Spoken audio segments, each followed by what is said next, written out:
Right, part 5 of the 64 truck project. After lots of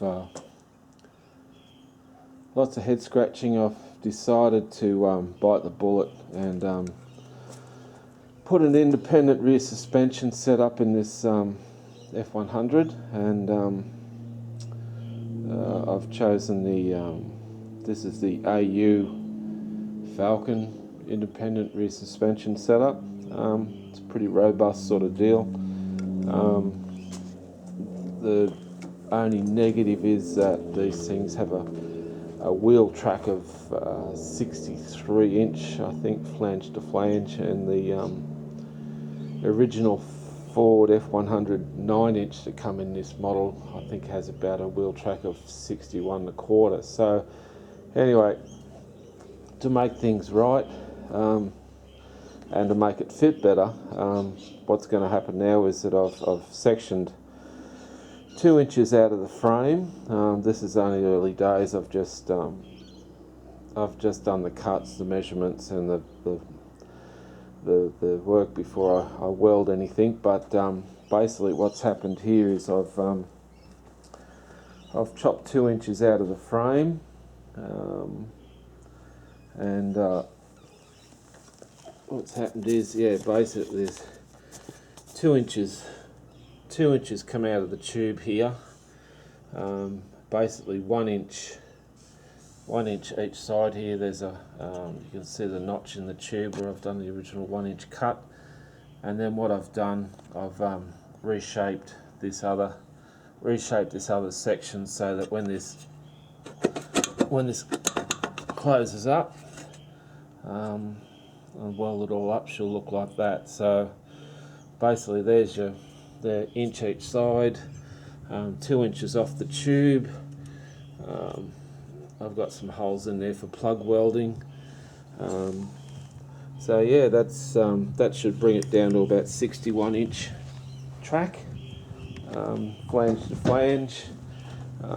What will happen is I'll do it here. I've made some sleeves. They will go inside the tubing. It's quite a heavy wall. It's probably heavier wall than the outer tube sections that I've cut there. That's the 2 inch sections I've cut out of those frame tubes, and then the sleeve goes down.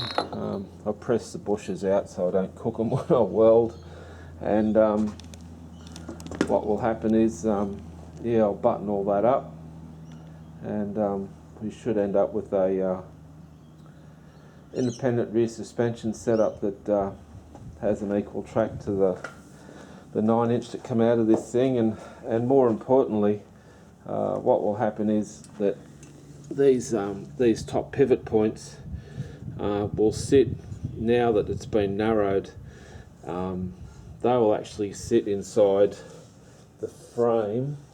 The frame will run through here, and that should that won't impede the top arm movement.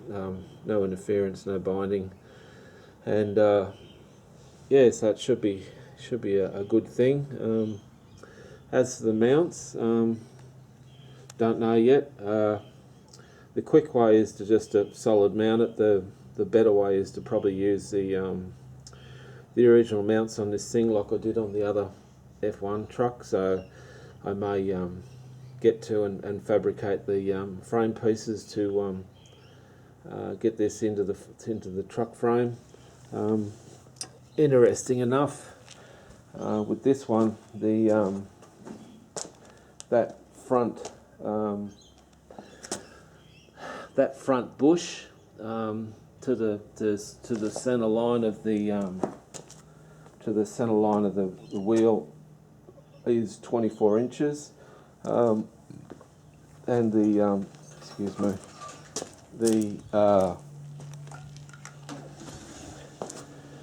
center line of the truck, the center line of the wheel to the center of that front spring hanger is 24 1/4. So if I can get that front end to marry up with those front spring hangers. There's your there's very close to your original wheel center as it was built, and then I'll work out the rear mounts, pretty much the same as I built on the last ones, and yeah, so, and in this way, the big issue was I didn't want to cut the frame or C-notch it, or what it's C-notching's not really allowed in Australia, so the engineers probably wouldn't like us C-notching anything like that. So basically I've decided to stick with the original frame. It'll be boxed and reinforced in ways, but basically the original frame will not be touched or modified, and what will happen is this way, with the independent rear end, I'll be able to maintain a fairly low ride height, which is probably similar to something it's got now, which is not a bad stance, and yeah, it should have full suspension travel and such like that too, so that should work. As for shocks, shocks and springs, at the moment it's looking like we're going with Coney coilover shocks, front and rear. Yeah, I'll modify the front end, the Jag front end, with some different, probably some fabricated top arms to go around the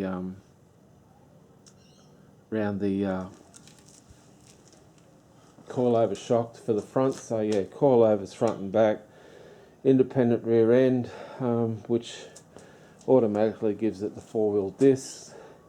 Not a bad disc. Gives it the original 4.5 by 5 stud pattern. So, and also too that this rear end cost me nothing. It was a spare sitting around. I just kept it for spare parts for the other one, just in case I fouled up on the last conversion. So it was sitting there, and I thought, why not? So that's the deal at the moment. Independent rear end, going into the truck. Yeah, not cutting the frame, keeping the stance low. Coilovers on all 4 corners. Yeah, and a 61-inch wheel track for the rear, and I think it's about 61 for the front at the moment with this thing, the way it's been modified. So yeah, so equal track front and rear. Low stance, should handle nice. Probably take a lot of that truck feel out of it with the independent rear end and such. So yeah, that's it for this part. There's not much more to see here, not much more to say until I get this thing welded together and somewhat mounted into the frame. Yeah, so anyway, moving on. A little bit more than the basic build it was going to be, but you know, that's the way life is. Anyway, cheers.